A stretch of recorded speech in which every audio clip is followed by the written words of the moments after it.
You just said you are working incrementally on many things. I believe as an entrepreneur, whether you're a veteran entrepreneur, civilian entrepreneur, whatever you want to call it, you can easily get pulled in a lot of different directions. You have clearly mastered entrepreneurial income streams and businesses, so you can probably do a little bit of everything at once. But if you are starting out and you say, well, this podcast could be great, this video series could be great, this blog could be great, my website needs to get up, and I could sell my t-shirts on e-commerce, what advice would you give to those starting out to not overdo it and to really have a chance at success? Yeah, I think there's two principles that are useful here, Rich. The first one is, I think it's important at the outset of any business idea to actually play it out and think about what the long-term income potential is of a particular idea, because sometimes there's just wildly different variations. Mm-hmm. I mean, for instance, I was shooting video this weekend. I'm going to be doing a promotional push for one of my online courses. Nice. So I was making these promotional videos, and so I was talking with a videographer who is an amazing videographer, and he was telling me that one of his sidelines that he was doing was he had started doing a lot of work for corporations, especially for venture capital funds, and they were hiring him to go do promotional videos for their various portfolio companies. I mean, this is a really good business model. You have one client, the VC fund, and you can get however many, 5, 10 different engagements from it. I'll need to meet this person. Yeah, pretty great. And he also said, oh, and I was also thinking about maybe I could start doing workshops or training for small businesses. And I'm like, wait, let's think about that, right? Mm-hmm. I mean, that is fun, that is a noble cause. But if you're talking about really investing a lot of time, which he did not have a lot of, you know, there's a new dad, et cetera. If you're talking about most small businesses, bricks and mortar, these are folks who often have very, very low profit margins. It is going to be tight for them. They are playing with their own money, not house money. And so making a decision to invest in a training, invest in a course, hire him, I mean, $1,000 is a big deal to them. You know, they're going to be sweating it out. And if you are picking a line of business to go into where you're going to have to scrap for every last dollar, that is, I mean, if that's the only game, okay. But if you have something else that's already working, that's a lot more lucrative, oftentimes, you know, they say like investing in stocks, you make your money on the front end when you decide to buy it. And in business, you make your money on your front end by deciding what not to go into, what not to focus on. So I think that's one crucial thing. The second thing that I'll throw out there, we can discuss it more if you'd like, is about goal setting. And I have a very particular goal setting methodology that I have written about. And for me, I practice this personally. I am a believer, first of all, in not having year-long goals, because I feel like that's a little too long. I prefer to work in 6-month increments, and I make sure that I have no more than 2 goals for any 6-month increment. And that's not to say you're not doing other things. I mean, we all have emails to respond to and stuff like that. But in terms of where we are focusing and strategically driving forward, no more than 2 major projects at a time. And if you can do that, you can really gain traction. So the name of the game is providing value. When you are really trying to make a name for yourself, or you're trying to make as much as you can, I know you said that there's not a lot of time, but how do you create the discipline to just realize like, okay, I have to focus on this one thing, even though I could offer value in multiple ways? Yeah, well, I think one way to begin to make peace with it is if someone, I mean, it's a question of how low-hanging the fruit is, right? Sure. Like if you have a client that's a pre-existing client, you've worked with them, they know you, they think you're fantastic, and they say, oh, Rich, we have this other thing. Could you do this other thing for us? I mean, you know, there's not a lot of harm in that, honestly, if it's something that is interesting to you, if it's something that they're going to pay you reasonably well for, and if you think it's an area that, you know what, maybe I could test this out and see if this could actually become an offering. The problem comes when people decide to chase things, because it's the chasing that takes the time. And most people don't build that into their calculations. They say, oh, I could have this amazing mastermind and people could pay me $25,000 a year and I'll get 10 people and that'll be $250,000. And I mean, yes, if that works out, that's awesome. But the problem is, well, how do you get the 10 people? And if you are having to just hustle like a maniac and kill yourself to do it, and you don't even end up getting, that many people, that's not a good strategy. That's not a good wash, even if in the platonic ideal world, it's a great strategy. So the question is, if you can opportunistically capitalize on connections you already have or build on relationships and people are kind of coming to you, that's the best. Expand that way where it's easy and then you can grow. So I really, really completely understand that. Now I want to talk to you about being the chase again in a different way.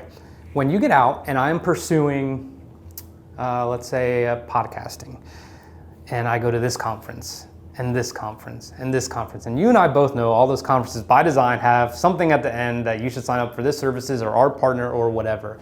When it comes to that, what do you think about the capacity to kind of learn, or do you feel like that's something that it's better off to just kind of try it and do it yourself and figure it out rather than invest in multiple courses, because it's easy to get sucked into that trap? Yeah, there's certainly a lot of people that I know that have kind of gone down the rabbit hole of, oh, but I don't know enough about this, and so I'll learn this and I'll learn this, and oh, well, I really should get certified before I do that. And the interesting thing, which I think not a lot of people properly appreciate, is that learning can become a form of procrastination. And obviously it's not the worst form of procrastination in the world. I mean, yes, it's different than playing video games. Yes, it's different than watching cat videos. You are getting something out of it. But the problem is you are procrastinating from the thing you actually really need to be doing. And it's pernicious because it feels virtuous. Oh, I'm advancing my business. Well, yes, you are, but in a theoretical sense that is not helping you pay the bills tomorrow, which oftentimes is what you actually need to be doing. And so I think the question is, how much do you need to learn before you can appropriately take action? I mean, that's the thing. If there's something that you must know before you can successfully land a client, let's say, then go, study that, do that.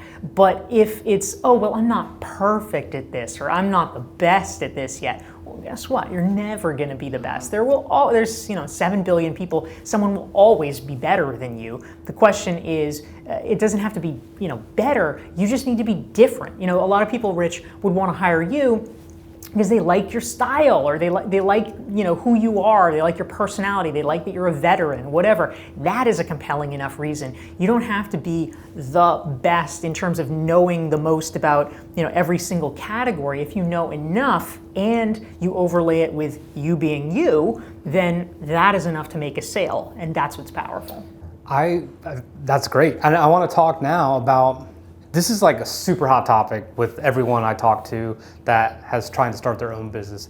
And I think we've discussed it before, but I don't want to be, for anyone who hasn't seen, I want to recover it. Free work. You are trying to make a free name. I think you told me you did tons of free speeches at the beginning when you were trying to build your speaking career. Now you're charging a lot because you are a hot commodity. You have so much value to add and people want it. What are the guardrails when it comes to free work? Everyone's like, oh, no, it's going to cheapen you. Other people are like, do it, you could earn it. This is going to get you the name you need for another place. What do you think are the guardrails for that? Well, I actually, think that free work can be a very valuable thing, and you're right. There's a lot of people that push back. They say it's exploitive. You should never do it. But frankly, I disagree, because when you come in for free, it de-risks the equation for the other person, right? Even if you're charging a low fee, there's still some degree of risk, or this cognitive weighing that has to happen. Well, is it really worth it? Do I really need someone to do this, or would I pay for that? But if you come to me and you say, I will do this thing for you for free, you might, Dorie, have not thought that you needed this thing, but you know what? How much risk is it if I'm giving it to you? Do you want to give it a try? And at that point, it feels like, well, okay, he's probably right. There's probably an upside. Let's give it a shot. And if it turns out that you actually are great at what you do and you're great to work with, I am going to be so enthusiastic about it because of the reciprocity principle that Robert Cialdini talks about in his work in psychology, that I am going to want to go, if I'm a decent person, which most people are, I'm going to go above and beyond to shout from the rooftops, oh hey, look at this thing that Rich did for me. Oh Rich, let me introduce you to this person and connect you to that person and refer you. There's a level of gratitude. Whereas if you had come in and said, oh hey Dorie, I'll do this thing for you for $200, I mean, yes, that's affordable. It's probably a great price for whatever the thing is. But in my head, I'm saying, well, I didn't really even think I needed this thing, and I could use the $200 on a fancy dinner, so maybe I'd rather do that. So I think free is often the way that you can get in, and if you're doing it strategically with high-profile, high-value clients whose word will travel and who are good for you to be associated with, that can be very powerful. I love it. I read a stat very recently in the Bunker Labs annual report that 25% of veterans or military family members want to be entrepreneurs. But the actual stat of those who become it since 2011 is very, very small. Do you have any insight on why, and I say we because I took the leap, but what that initial form of reluctance is when it comes to pursuing your passion? I mean, the transition's hard enough, but what do you think it is that is holding us back from truly pursuing things that we dream about doing forever?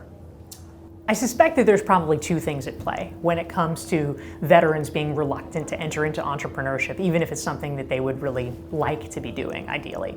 The first is that, as you rightly mentioned, it is kind of stressful and traumatic to have this reinvention into civilian life. Mm-hmm. And so when you are in the midst of so many changes, there is kind of an existential comfort that comes from feeling like, oh, there's a path and I will just get on that path. Mm-hmm. There is an escalator and I will get my toehold and then I will ride on the escalator and it will progress me the way things progress.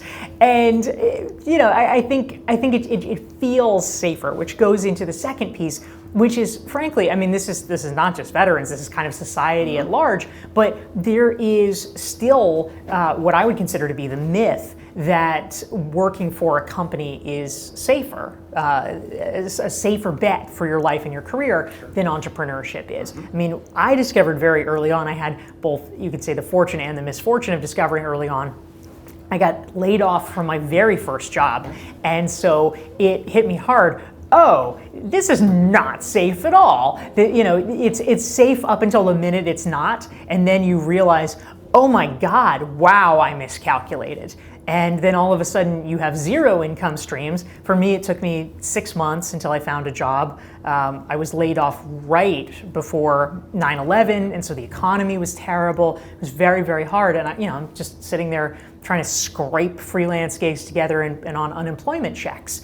So it's not the place that you want to be, but there is the cultural myth that it's entrepreneurship that's risky. One of the things that I try to do in the spirit of fighting back, because I actually feel quite strongly about this in my book, Entrepreneurial You, is to talk about the value of creating multiple income streams. Because if you have a table and it has one leg and that leg gets chopped off, well, you're sunk. But if you got 4 legs, 5 legs, which if you're an entrepreneur, you probably have 3 or 4 or 5 clients or however many, you know what, one goes away. Sure, it's not great, but the table is still standing, and there's really something to be said for that if you are somebody who's trying to provide for your family. The last thing, and I know we got to wrap up, I got the signal, but tell me, or tell us, our community, who entrepreneurship is not for. It is cool to a lot of people, and you even just said it might be safer than traditional workplace, which I found traditional workplace was not for me either. And I'm in this. This cannot be plan B, this is plan A. But who is it not for, so there's no misconceptions?